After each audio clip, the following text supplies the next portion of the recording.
Thank you so much. Well, it's a pleasure to be here. I've been here since 8:30. How about you guys?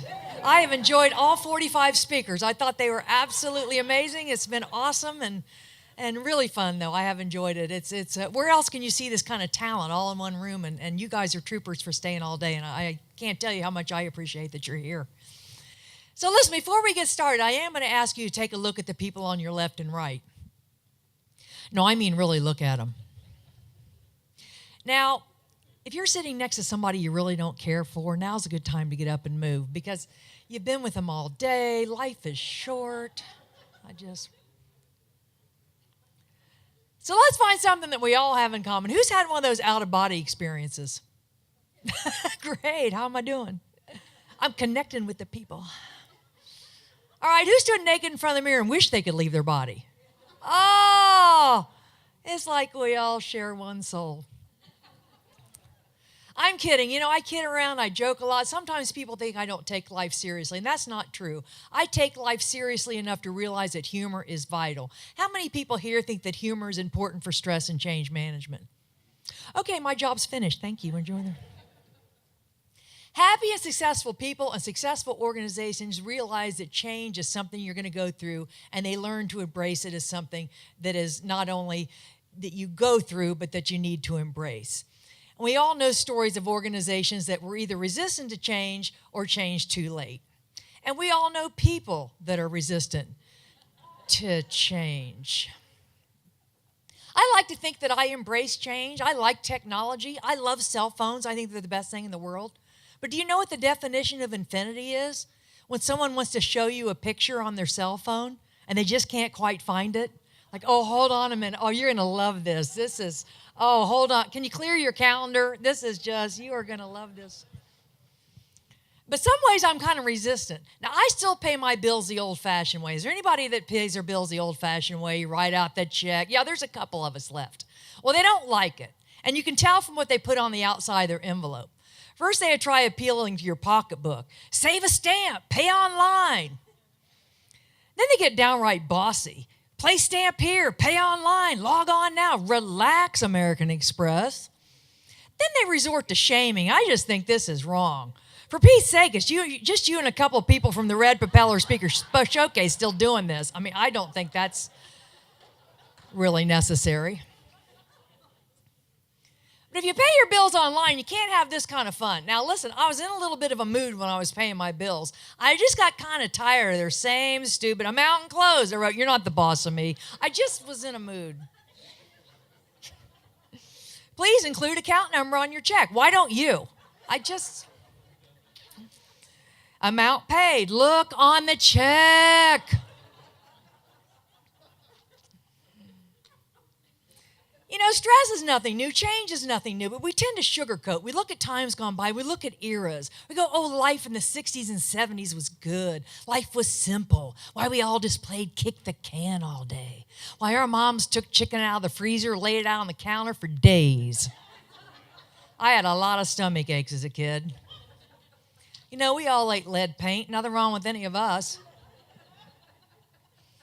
Now, I'm going to talk for just a minute about how things used to be kind of back in the good old days. So I hope the younger folks will indulge me. Even if you didn't live it, you're going to laugh at how crazy things were. Cars were completely different. We did not even have seat belts. We didn't need them. We had Mom's bionic arm. She did that till I was 42 years old. Like, Mom, you got your hand on my chest. It's just creepy. No seat belts, no car seats. You know where the baby rode in the car? In Mom's lap in the front seat like a human projectile. We didn't even have airbags. The only thing to happen upon collision is the glove box will fly open and a bunch of S&H green stamps will come flying out. Oh, if you understand that, Reverend, you're older than dirt. That's all I'm saying. There's your old people right there. Used to have a car called a station wagon. Anybody remember a station wagon? Yeah. If you don't know what a station wagon is, it was a cross between a minivan and a hearse. Yeah, all the kids would just pile in the back. No car seats, no seat belts. My friend's mom had one. She took a yardstick and taped it to a fly swatter. She could smack us in the back. Yeah, that didn't work. She'd take her shoes off, just start throwing them at us. Ugh. Oh, yeah, back in the day, you could smack other people's kids. Yes, if you acted up out in the neighborhood, that neighbor would bring you home smacking all the way, and your mom would just take over where she left off. Oh, no questions asked. I had old school parenting. Anybody here have old school parenting? Now, do you think there's a difference between how the young parents parent? And listen, I'm not here to pick on the young parents. I think it's harder to be a parent now than any time in history. The pressure. Did anybody see that movie Bad Moms? I mean, when you take the snacks, it's got to be no nuts, gluten-free, no GMOs. I can remember my mom taking the snack. They just line the kids up in a row and pour sugar down their throats. That was it. But they celebrate everything. I'm kind of jealous. I wish I was a kid. I mean, graduation from preschool and kindergarten and fifth grade. I got one graduation from high school. And you know what I got? Luggage. They said, your job's done. Get out. But I'll say this, my parents never gave me 3 counts to stop doing what I'm doing. Oh, that's adorable. Now, Jason, I'm going to give you 3 counts to get out of that tiger's cage. 1, 2. Jason, he's chewing on your face, honey. Get out of there, please. 2.5. We're all changing. We've changed since we came in here at 8:30. I've aged 5 years. We all changed. We've lost skin cells. We've aged a few hours just since we came in here. And you know what? We tend to look at age. That's another one of our major stressors. And I've been just as guilty as anybody else throughout my life. I wish I was older. I wish I was younger. I got to tell you, folks, when I hit 50 and I realized that a third of my life was over. What? Then I hit 60. I'm like, dang, my life's half over. This is crazy. Now, I'm 63. I still think I'm middle-aged. Yeah, I do. My friend said, Kay, unless you're planning to live to be 126, you're a little over the middle there, girl. One thing I don't do is try to be hip like the kids, use the lingo. Because every time I've tried it, it's just disastrous. Do you remember when everybody started doing this? I thought it was so cool. I was going, loser, loser, you're a loser. This kid goes, yeah, you got the L backwards there. You're just basically calling people a right angle. I said, no, I'm saying don't be so obtuse. Booyah! You know you're getting older when you hear yourself say these words. It's 8 p.m. Who could be calling at this hour? You know you're getting older when a website asks for your year of birth and your finger cramps from scrolling down the phone. It's going to be a matter of time. My year's just going to fall right off the... I should be dead. This is crazy. You know you're getting older when you can pop pills in public and nobody thinks you're on drugs. You really know you're getting older when younger people say, why are you always mad? I'm not mad, it's just my face. It's slowly sliding off my skull, and I can't seem to stop it. But thanks for bringing it up, because now I'm mad. Mad face, glad face. I do have one question. I'd like to know what marketing genius decided to name a clothing line for middle-aged women Sag Harbor. That's just mean. What, Wrinkle River was taken? The best thing that we can do to manage stress and change is to realize that we have to let go of things we cannot control. Trying to control that which is uncontrollable is a key cause of stress and unhappiness. If you don't remember anything I said, please remember, trying to control that which is uncontrollable is a key cause of stress and unhappiness. Change is absolutely inevitable. We can't help it.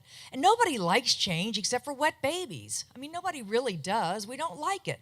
But maybe you handle change in different ways. Maybe you see if any of these resonate. Maybe you're one of these people that just floats right off of you. You're like, whatever, nothing bothers you. Or maybe you're one of these people. Why? Or maybe you've just given up. I don't know. It just... The only constant in the universe is change. Change challenges our current reality by forcing a new reality to rush in. There's comfort in the familiar, and change is scary because of fear of the unknown. So how can we handle change? What can we do? First of all, understand it's a process. And a lot of people have talked about this today. It is one step at a time. Make that one choice. The different suggestions you've heard, all very valid. Also remember, you can reframe the situation. We can look at change as an adventure. We look at things negative, like we say a divorce, and we frame it so negatively. We say a marriage failed. I don't believe that at all. I believe two people had an intention, and it didn't work out the way they intended. I think it it just didn't go as planned, okay? It just didn't work out. It just didn't go as they planned it to go. Reframe it. Outline the best solutions. When you are faced with a change, go through it. Think it through. Say, what am I going to do in relation to this change? And then make an action plan. And for heaven's sakes, if we can't control it, any young parents here that have seen the movie Frozen about 40,000 times? Let it go, let it go. Cold never bothered me anyway. And sometimes you just got to scream. Did anybody hear about that lioness at the Indianapolis Zoo ate her husband? Her baby daddy ate him. Well, I don't know if she ate him, but she killed him. Yeah, I guess she just had it and said, we just need to go in another direction. So, just saying. And sometimes you just got to trust that, I know, that cat's like, if you could stop taking a picture and give me a hand here, that'd be really awesome. So we have to let go of things we can't control. Trying to control that which is uncontrollable is a key cause of stress and unhappiness. And I thought we'd just end on a fun little piece. It's the end of the day. Would that be okay? All right, since you begged. This is where I compare how times have changed by comparing our songs. Now, this is an actual song by a woman named Vicki Carr from 1967. I tell myself, don't be a chump. Who cares? Let him stay away. And then the phone rings and I jump. And as I grab the phone, I pray. Let it please be him. Oh, dear God, it must be him. It must be him or I shall die. Or I shall die. Hello, hello. Oh, dear God, it must be him. But it's not him. And then I die. That's when I die. How pathetic was she? I don't understand why he didn't call. Whole different attitude today. I'm going to do a snippet of a song by Carrie Underwood, so you may have to use your imagination. What? I look just like her. I dug my key into the side of his pretty little souped-up four-wheel drive, carved my name into his leather seats. I took a Louisville Slugger to both headlights, slashed a hole in all four tires. Maybe next time he'll think before he cheats. Oh, thank you. Thank you. He'll sure think before he dates another psycho.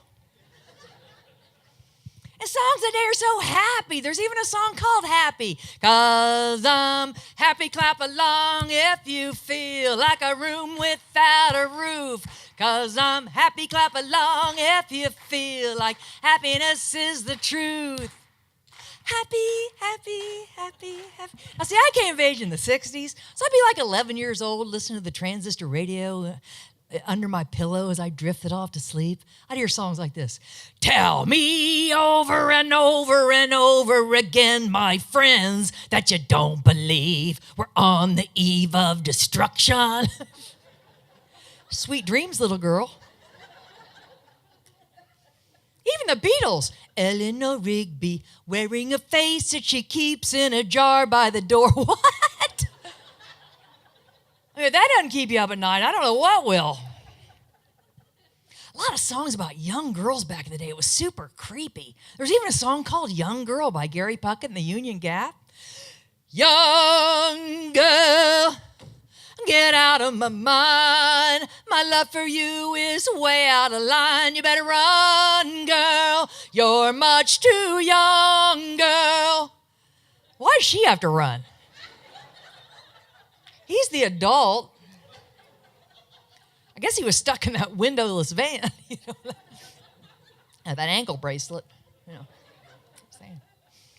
Here's another creepy one. Pretty woman, walking down the street. Pretty woman, the kind I'd like to meet. Pretty woman, you're as lovely as can be. Are you lonely just like me? No! She's pretty. Leave her alone. She's just 16 years old. Leave her alone, they say. But I want you to know, if I could, I'd pick you up, I'd take you into the night and show you love like you've never seen before. Now, see, that was called Into the Night. It was a one-hit wonder. People go, whatever happened to that guy? I think he went into the night in a squad car. I think that's what happened.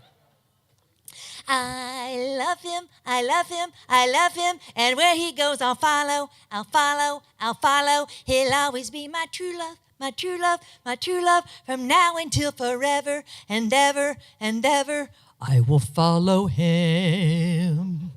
Follow him wherever he may go. There isn't a mountain too high. There isn't a judge or a court that can keep me away. Away from my love. I love him. I love him. I love him. This is where stalker laws came from.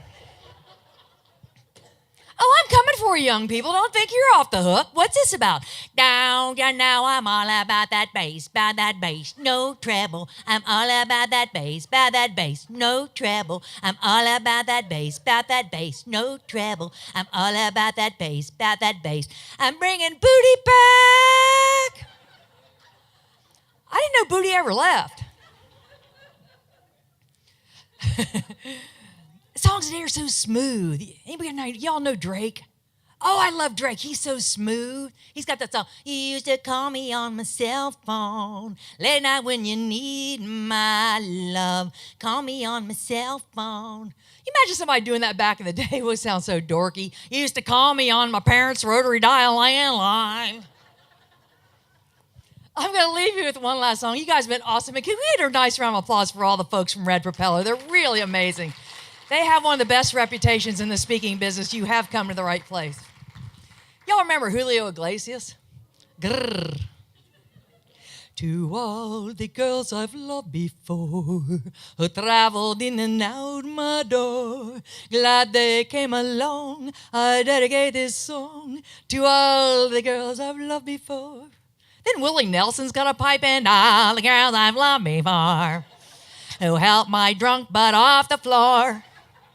Glad they came along, I gladly share my bong with all the girls I've loved before. Thank you so much. Thank you for coming out. Woo! Another one in the books.